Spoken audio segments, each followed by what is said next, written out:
down. Immortality going to be popped.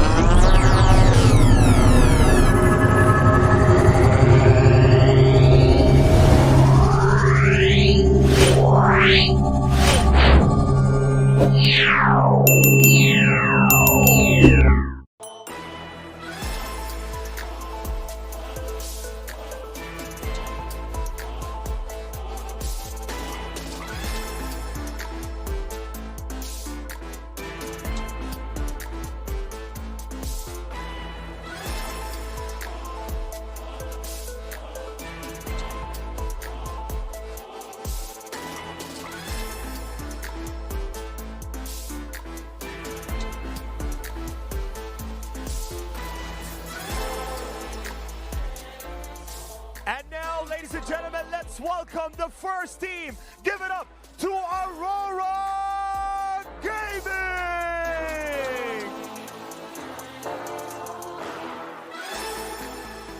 Here we go, boys. One final match. Good luck. You may now take your seats.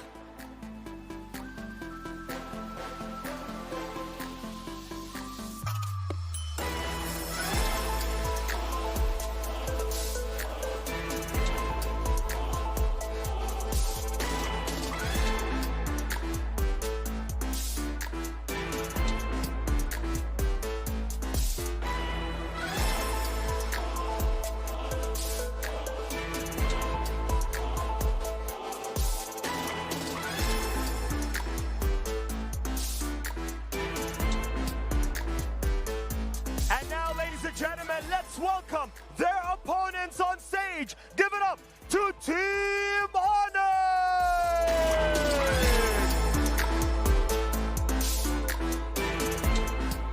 Let's go, guys. This is the moment, the final match of the tournament. You can now take your seats. Good luck. Oh wow, Uranus and Brethren in the jungle. Now, Aurora Gaming, for me, better draft, but they need to avoid team fights a little bit until Eve get their build, get their damage together, and they can have focus. I've been waiting. Carry is such a wonderful choice for this match.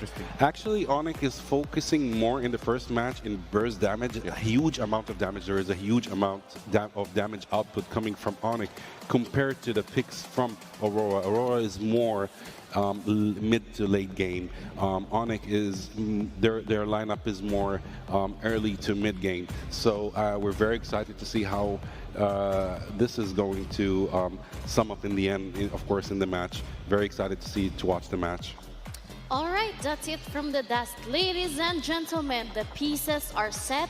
The draft is complete. This is no longer preparation. This is competition. Game 1 of the Grand Finals at Games of the Future Abu Dhabi 2025. Aurora Gaming versus Onic Indonesia. History begins with this game. Let's send it over to the casters and let the Grand Finals unfold. Here we are, game number 1. Onic Esports just won a very interesting manner versus Aurora Gaming Philippines last night. Now they're going to be facing up against Aurora Gaming from Turkey. And it will be started with Kyrie on the Yisenshin versus TNZ's Fredrin Naisu. We are looking forward to this battle between Kyrie and TNZ. We're going to be starting off with a classic YSS versus Fredrin. How you doing, man? I'm doing good. We've been through the ringer here. It's just like the players, man, for days now. And we've finally gotten here to the end. And this is such a special match, I feel like, for both these teams. I don't know who all predicted. You know, some people have predictions out there. I don't know if they got their predictions correct or not, but I'll tell you what, Games of the Future 2025 in Abu Dhabi has been phenomenal to just kind of watch. And I feel like even a lot of players made names for themselves just in this tournament alone. And, you know, we we have so much MLBB esports action going on year round, man. So it's always good to see, you know. Again, we had our 3rd and 4th place finishers just finish up the match before this. We had that break, and now we get to settle in at 2.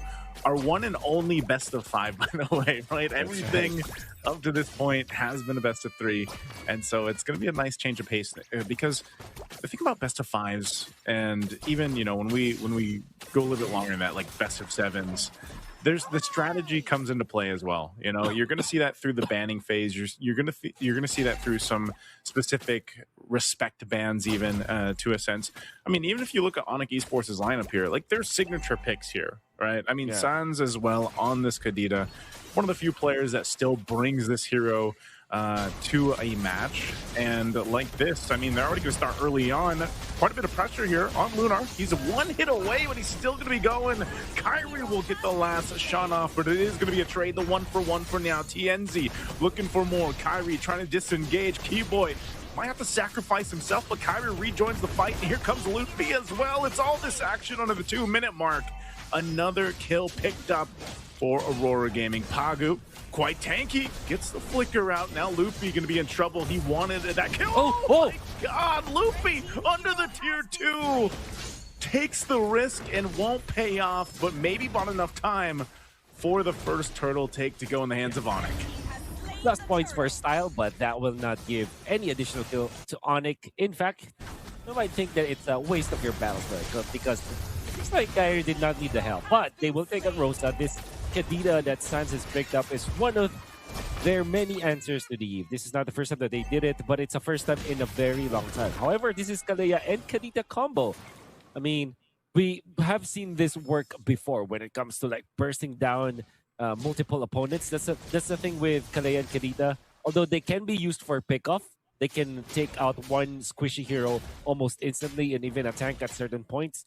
But the nature of these heroes, they can be played together in an AoE setting where you can see E-Boy going in for the Dino Strike and then for the Tsunami Slam.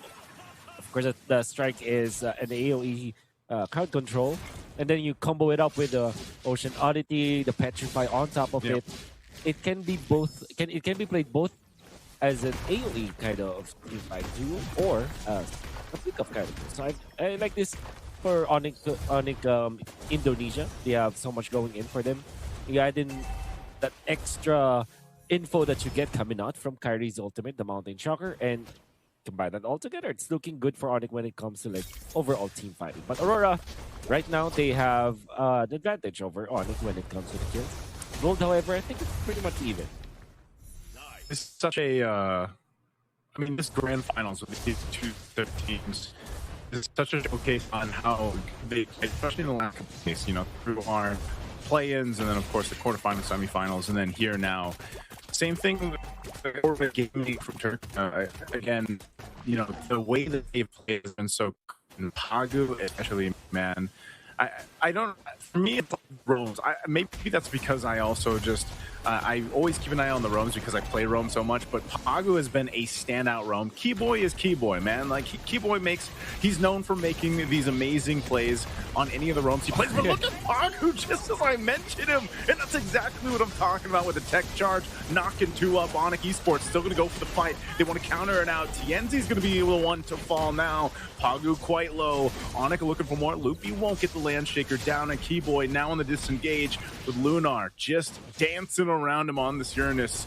He's gonna push him out, and the Sands also quite low. Sugi boom goes in between the 2 turrets to clean up a kill, and this is what I'm talking about, man. Great team fighting on both fronts. Oh, great team fighting for sure for Aurora. Lupi wants to get something out of this, but actually misses it. There are 5 members of Aurora ganging up onto this Lapu-Lapu. Has the flicker out. Just taking the time. Will he actually survive against 5? It seems like that's the answer. He's a brave fighter, Wolf. He's a brave fighter. Yeah. He just went like 1v4 to buy enough time. I think it was 1v5, right? But 1v5. Don't try this at home, guys. Only pro players can do it. Only professionals can do it. Onic Esports may have lost that fight. I think you would even say that Aurora dominated them in that fight. Had it not been for the death on TNZ, the fight would have not prolonged. And there was a split push coming up from Skylar up top. That's why they cleared out that turret up top. Sneaky Boom had the best experience during the entire exchange because he got a kill in a double lane. So it's going to be good for Aurora. Well, they're going to force this Tsunami Slam, not over the wall that they were looking for, but the setup anyway with the rough waves. TNZ falls all around the purple of Onic Esports. Pago on the run, Lunar trying to get away. He pops the Consecrate, gets the speed to move, and Lunar will survive. But Aurora Gaming set up for that fight around Onic's purple buff, and they end up losing their jungler. So Onic making a statement, hey, get out of our jungle. Nice defense coming out from Onic, especially in how they connected with Ludwig eventually. Good disengage though for our gaming. They cut their losses. They know that the idea was there. They could have invaded against Onic, and if they were successful, it would be a great play for them. However, because of that, they have lost their jungler, and they also lost their bottom lane turret. Skylar's just super active when it comes to these objectives. Was able to get the push up top after helping in this purple take or anti-purple take. He immediately went to the bottom lane unscathed by Aurora Gaming. I think that Skylar's movements in a macro sense has been smooth, and Onic are very happy because of that. They are up by almost 2,000 gold, and now it's the third turtle of the game. A little energy eruption there on Keyboy. Go ahead and jump on out. Turtle's coming up, last word of the game. We'll see who is able to claim it. It's been really close turtle fights now. Back-to-back or just fights breaking out around this. This time around, though, the difference is Skylar is going to be a part of this fight. There's the initiation, Tsunami Slam, but on the backside, too, they're going to put pressure on Kyrie. But Skylar is unleashing on the carry, shredding through the tankier members of Aurora Gaming, and they might lose their jungler, too, as TNZ falls. Now the turtle goes over to Onic Esports. They got 3 kills and a turtle. Man, what this game is teaching us is Keyboy on the Calais is just too good. I think the mastery is way off the charts. I tried to get the play, make a play on the Lunar, but that's a Uranus. Probably not worth the effort here for Onic. But what I really saw coming up from Keyboy, the way that he managed that flicker, finding the right target, was Rosa that was able to lift up. Main DPS of Aurora Gaming in this stage of the game. And then, afterwards, he went in front of TNZ with a sliver of HP, knowing that he can heal up because of the abilities that Skalea has. He knows the limits, man. Ooh, they might do this. There's Pagu once again charging in with the tech charge. They have the response on Rough Waves too. So them out of the picture, split up from the team, and now they're running away to disengage. TNZ does get his purple buff, but man, Onic just showing that it doesn't matter if you tech charge, throw us in the air, we'll still fight. And that's a part of the lead that they have here. Again, a Divine Glaive picked up by Sans. So if they even set up the tech charge, it's almost a risk in itself, Wolf, because Sans can just kind of burst them down. If he decides to go right there, he's got enough damage on this Kadita. That's proven a point that is making Aurora Gaming probably start to decide, do we really want to all clump up around a potential tech charge into a Rough Waves from Sans? Right. It's one thing to combo your tech charge into the Eve Ultimate, which looked to be really good for Aurora Gaming, and I'm sure that they know how to utilize that properly, but just the presence of Sans is already making that difficult. And you think about it, even the Lapu-Lapu is a threat to this Eve.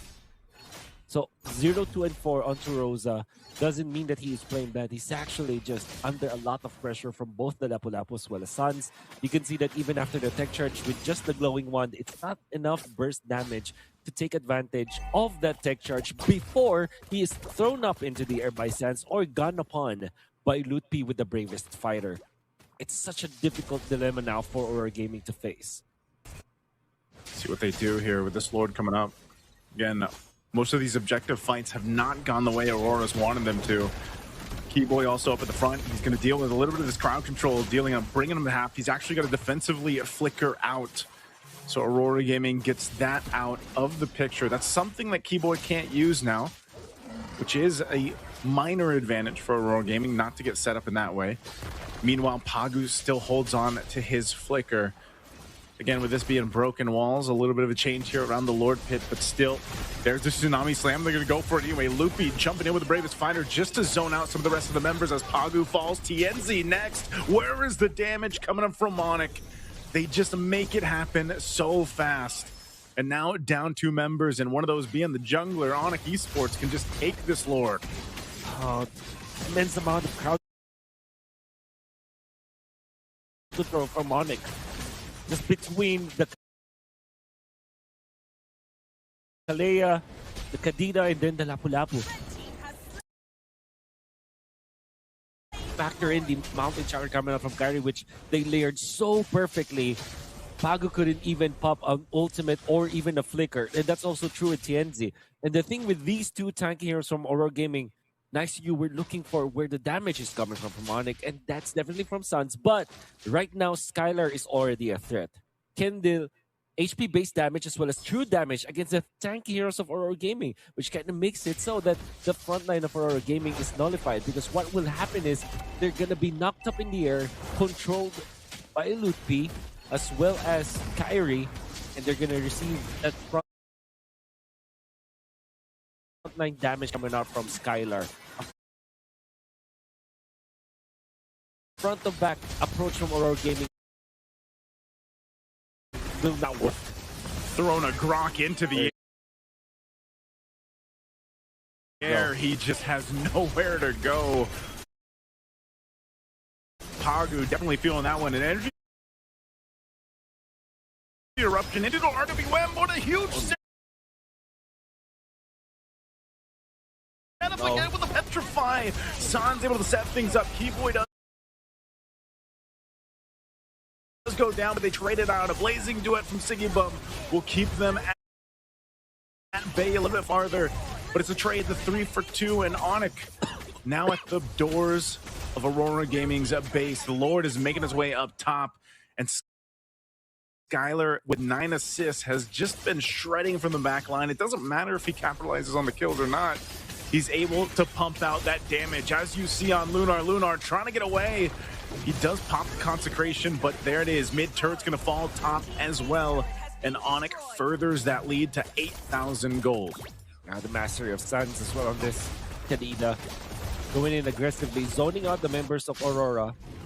Taking full advantage of the Thalassophobia as well as the Ocean Oddity and the Rough Waves. So much iframes for Suns, so much ways for him to waste some of the resources from Aurora Gaming. And because of that, only your mid lane hero is zoning out the members of Aurora. All the while, Lutpi, as well as Skylar, they're just hitting onto the turrets. Kyrie as well. So it's like, usually you see the XP lane zone out the opponents, but in this case, we only need the Kadida. And that allowed Onic to take out 2 turrets so seamlessly up top. With this, they might not be able to get this last turret, but right now, they don't really have to. They can wait 40 seconds for that Lord to come up, get ready to march in the base one more time. And, you know, that's the difficult part is if it is Pagu that gets Tsunami Slam, man. I mean, you know, he's got a Dom Ice, Athena Shield. He's working on his next item, his 3rd one. Usually see this with the roamers anyways. They go a bit of a, you know, like a chop suey build is like we like to call it over here. But, man, you're a Grok. You're probably maybe now 2nd the tankiest other than maybe Lunar.